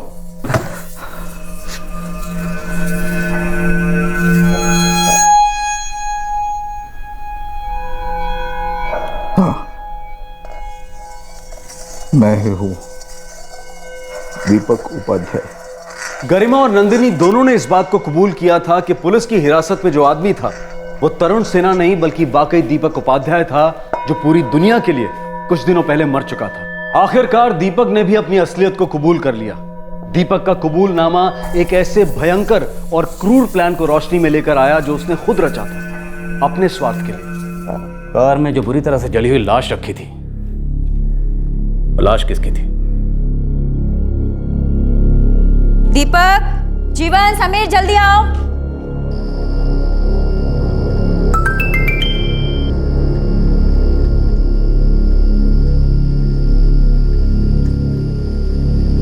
मैंने देहरादून की टिकट्स बुक कर ली है, फ्राइडे रात की। रिटर्न ट्यूसडे के लिए है, चलेगा ना? नाउ कम ऑन, गरिमा के साथ कोई एक्सक्यूज बना लेना काम को लेकर। ऑफिस में एक्सक्यूज बना लेना फैमिली हॉलीडे के बहाने। ओके, कल ही छुट्टी के लिए अप्लाई कर देना ऑफिस में, भूलना मत। नंदिनी, मेरे बारे में नहीं तो कम से कम अपने बच्चों के बारे में सोचा होता, इस घर के बारे में सोचा होता, जिसे मनाने के लिए दिन रात मैंने खून पसीना एक किया। दीपक, दीपक, तुमने और नंदिनी ने मिलकर मेरी और मेरे बच्चों की जिंदगी बर्बाद की। मैं आखिरी सांस तक तुम दोनों को नहीं छोड़ूंगी। सुना तुमने? नहीं छोड़ूंगी मैं तुम दोनों को। नंदिनी और मेरे अफेयर को छुपाने की मैंने लाख कोशिश की, छुपा नहीं पाया। सर, मैं उसे कह नहीं पाया कि अब मैं उसे प्यार नहीं करता। जीजा जी क्या कर रहे हैं आप? ये गरिमा का कोई ख्याल नहीं है? ऋषभ, ये क्या जीजा जीजा जी लगा रहे हो? देखो, तुम पहले मेरे दोस्त थे ना, तो साले तो बाद में बने हो। लेकिन मैं अपनी बहन का भाई हमेशा से था और रहूंगा। देखो ऋषभ, मैं नंदिनी से प्यार करता हूँ और आगे भी करता रहूंगा। आपका ये प्यार मेरी बहन और उसके बच्चों की जिंदगी बर्बाद कर रहा दीपक। मन करता ना यहीं पे तुम्हें जान से मार डालूं मैं। तुम्हें क्या लगता है मैं उन तीनों को ऐसे ही छोड़कर चला जाऊंगा? तो पागल हो गए हो क्या? मैं उन तीनों की जिंदगी पूरी तरह से सेट करके जाऊंगा। वो भी खुश, मैं भी खुश। वादा करता हूं कि तू भी खुश रहेगा। गरिमा मुझे समझ ही नहीं पा रही थी, पर मेरा दोस्त, मेरा साला ऋषभ, वो समझ गया सर कि मेरे दिल में क्या था। मैं बहुत बुरी तरह से डिप्रेशन में चला गया। मेरे मन में सुसाइड के ख्याल आते थे। मैं सोचता था कि खत्म कर दो ये सब कुछ, जान दे दो अपनी।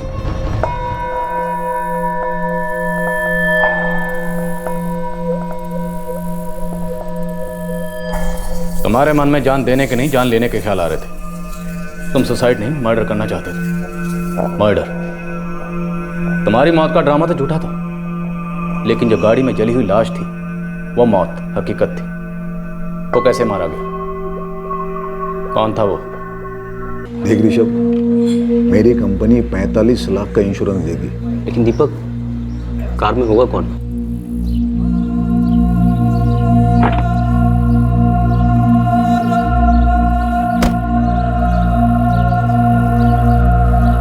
अरे सुनो,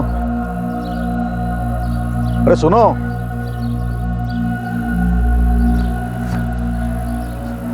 ये लो।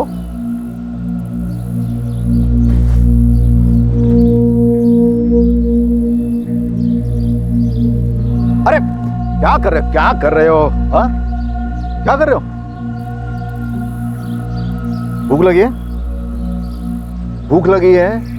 खाना खाना है?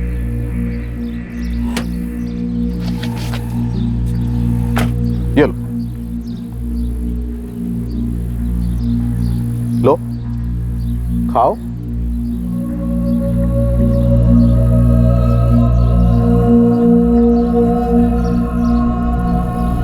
वो आदमी मेंटली ठीक नहीं है। रोज मेरे ऑफिस के आसपास ही दिखाई देता है।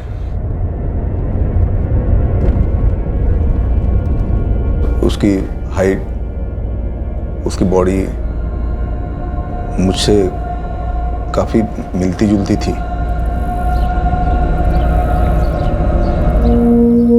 ओए ब्रदर, ओए कैसा है? भूख लगी है? ओए भूख लगी है? भूख, खाना खाओगे? चलो आ जाओ। हाँ? बैठो बैठो बैठो।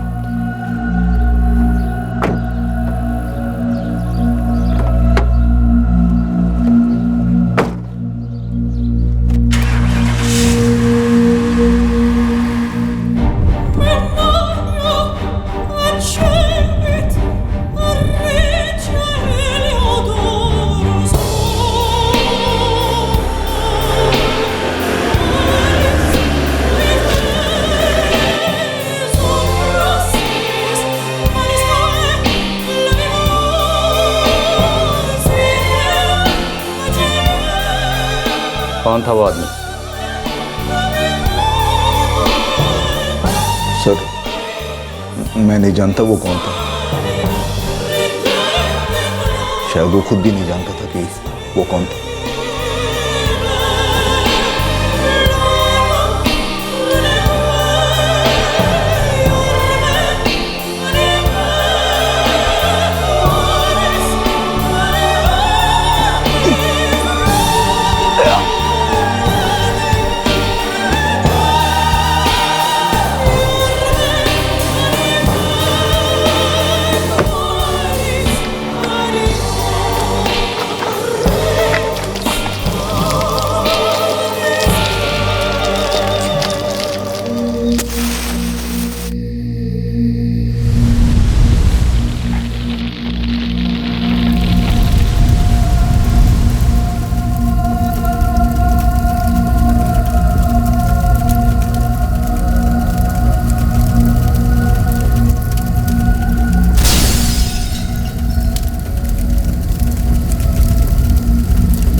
आरटीआई एक्टिविस्ट की आड़ में तुमने घिनौना षड्यंत्र रचा। पर आरटीआई को लेकर वो धमकियां, क्या वो धमकियां वाकई तुम्हें मिल रही थी? उस प्रदीप की तरह तू भी बड़ा उछल रहा है। ये लास्ट वार्निंग है। मुझे मेरी फिक्र नहीं है, लेकिन मैं नहीं चाहता कि मेरी वजह से मेरी फैमिली पर कोई आंच। सर, क्या मेरी फैमिली को पुलिस प्रोटेक्शन मिल सकता है? पहले आरटीआई एक्टिविस्ट होने का नाटक, फिर खुद को धमकियां दिलवाने का नाटक, और अंत में खुद अपनी ही मौत की नौटंकी। इस ड्रामे में फरेब था, धोखा था और निर्दयी हत्या थी, और इस सब के बीच एक प्रेम कहानी भी थी, दीपक और नंदिनी की। इस अवैध प्यार की कीमत थी 45 लाख रुपए, जो बतौर इंश्योरेंस गरिमा को मिलने वाले थे। नाटक का लिखा गया अंत यह था कि दीपक उपाध्याय तरुण सिन्हा बनकर नंदिनी के साथ मुंबई में एक नई जिंदगी बसर करेगा। इस नाटक में ट्विस्ट कहां से आया था और क्यों आया था? दीपक ने खुद नंदिनी के पिता को फोन क्यों किया था? क्या इसमें कोई पुलिस के लिए छुपा हुआ निमंत्रण था? सर, मैंने अपना हुलिया तो बदल दिया था, पर लिखी गई किस्मत नहीं बदल पाया। इतने कम पैसों में क्या जिएंगे और क्या प्यार करेंगे दीपक? नंदिनी, बस थोड़े दिनों की बात है। अरे प्रॉब्लम यह है कि मैं तुरंत अपनी क्वालिफिकेशन डिस्क्लोज नहीं कर सकता, शक होगा। और मुझे भी तो कोई नौकरी नहीं मिल रही है ना। दीपक, क्या ये दिन देखने के लिए हमने प्यार किया था? क्या अपना प्यार इतना कमजोर है कि तुम ये थोड़ी सी तकलीफें नहीं सह सकती? अरे मैं कोशिश कर रहा हूं ना। प्यार में सब्र होना चाहिए, सब्र। सर, यहां जब मैं दीपक उपाध्याय था तो करियर के काफी ऊंचे पायदान पर था, लेकिन जब मैं तरुण सिन्हा बना और मुंबई शिफ्ट हुआ तो मेरी हैसियत काफी कम थी, सैलरी कम थी, इसलिए ये जॉब नंदिनी को पसंद नहीं था। हमारे झगड़े होने लगे। उस वक्त मुझे एहसास हो गया कि मैंने बहुत बड़ी गलती की है। मैंने नंदिनी से कहा कि खत्म कर देते इस रिश्ते को। देखो नंदिनी, हम एक दूसरे के लिए नहीं बने हैं, तुम वापस चली जाओ। उसने नहीं माना।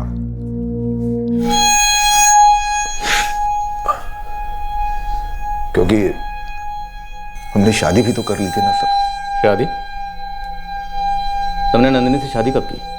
मर्डर के बाद?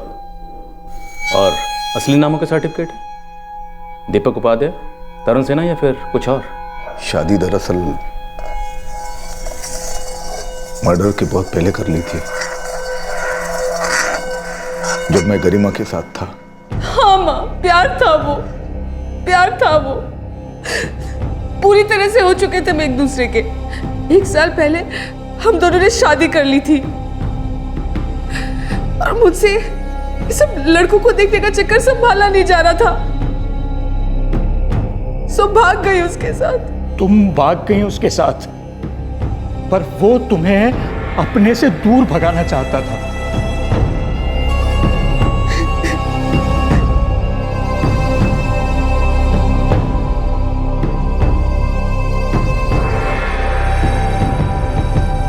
मम्मी, क्या हम पापा को देख सकते हैं? देखना है तो देख लो बेटा, पर मैं नहीं जानती कि क्या वो वही आदमी है जो तुम दोनों से और मुझसे इतना प्यार करता। नहीं जानती मैं।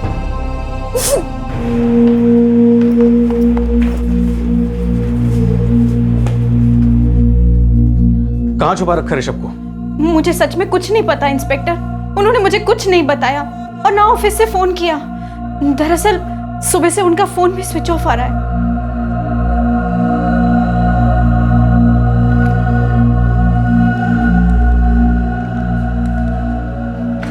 सर, ऋषभ का फोन अभी भी स्विच ऑफ जा रहा है। हमने उसका फोन ट्रैकिंग पे डाल दिया। जो भी हो, मुझे ये ऋषभ चाहिए किसी भी सूरत में। सर, पिछले 5-6 महीनों में 7-8 मिसिंग कंप्लेंट्स आई हैं। अब ये दीपक को आइडेंटिफाई करना होगा, उसने किस आदमी को मार डाला था।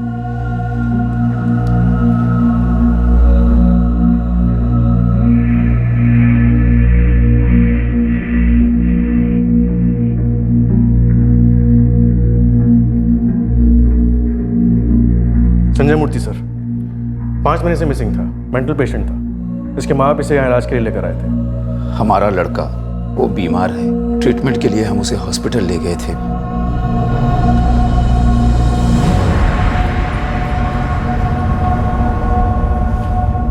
मिस्टर मूर्ति, मिसेस मूर्ति, बड़े अफसोस के साथ आपको बताना पड़ रहा है कि आपका बेटा संजय अब इस दुनिया में नहीं रहा। क्या? पर कैसे? उसका मर्डर हो गया।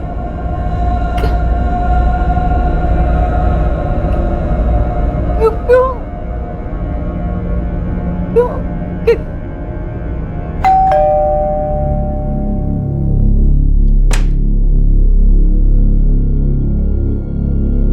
मुझे नहीं पता ऋषभ कहाँ है। मैं तो ये सोच भी नहीं सकती कि मेरा सगा छोटा भाई मेरे पति के साथ मिलकर एक मासूम आदमी का मर्डर कर सकता है, वो भी इसलिए कि मेरा पति अपनी प्रेमिका के साथ जीवन बसर कर सके। आपको ऋषभ ने यह बात कभी भी नहीं बताई कि आपके पति दीपक उपाध्याय और नंदिनी राजपूत ने 1 साल पहले शादी कर ली थी?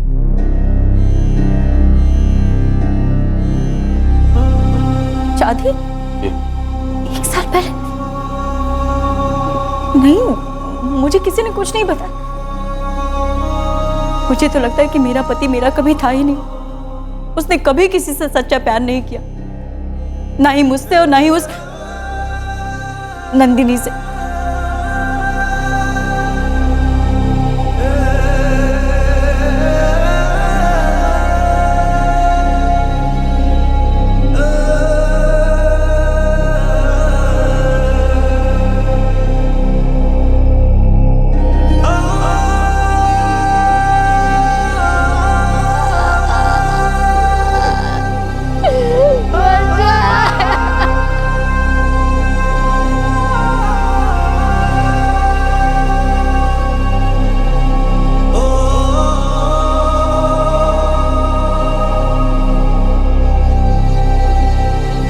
दीपक उपाध्याय को आईपीसी की धारा 302 के तहत मर्डर के चार्ज पर गिरफ्तार किया गया है। उस पर 120 बी के तहत क्रिमिनल कॉन्स्पिरेसी, 201 के तहत डिसअपीयरेंस ऑफ एविडेंस, 420 फ्रॉड के लिए, 466 और 468 फॉर्जरी और चीटिंग के आरोप भी लगाए गए हैं। मर्डर के चार्जेस को छोड़कर बाकी सभी चार्जेस नंदिनी राजपूत पर भी लगाए गए हैं। गरिमा अपने पति दीपक को एक आरटीआई हीरो समझती थी। वो उसके नंदिनी के साथ चल रहे अफेयर को भी मजबूरन नजरअंदाज कर रही थी। लेकिन जब उसे दीपक और नंदिनी की शादी और दीपक द्वारा किए गए मर्डर के बारे में पता चला तो वो विश्वास ही नहीं कर पाई। संजय एक मासूम और दिमागी रूप से कमजोर पेशेंट जो उस शहर में ट्रीटमेंट के लिए आया था, अस्पताल से भटक गया और सीधे एक भयानक मौत के जबड़े में जा गिरा। एक ऐसे भेड़िए के हाथों मारा गया जो अपनी ही मौत का नाटक रच रहा था। इंसान चाहे जितना नाटक रच ले, झूठ का जाल बुन ले, लेकिन एक सच हमेशा अटल रहता है, क्राइम नेवर पेज। चोरी हमेशा पकड़ी ही जाती है। कोई भी मुजरिम कभी भी चैन की नींद नहीं सो पाता है। उसके घर और जमीर के दरवाजे पर या तो पछतावा दस्तक देता है या फिर कानून की हथकड़ी। आपसे फिर मुलाकात होगी क्राइम पेट्रोल सतर्क में एक और नए केस के साथ। तब तक अपना ख्याल रखें, सुरक्षित रहें और याद रखें, सही वक्त सही कदम, सतर्क रहें। जय हिंद। इस तरह के और भी एपिसोड देखने के लिए हमारे चैनल को सब्सक्राइब करें और बेल आइकन दबाना ना भूलें।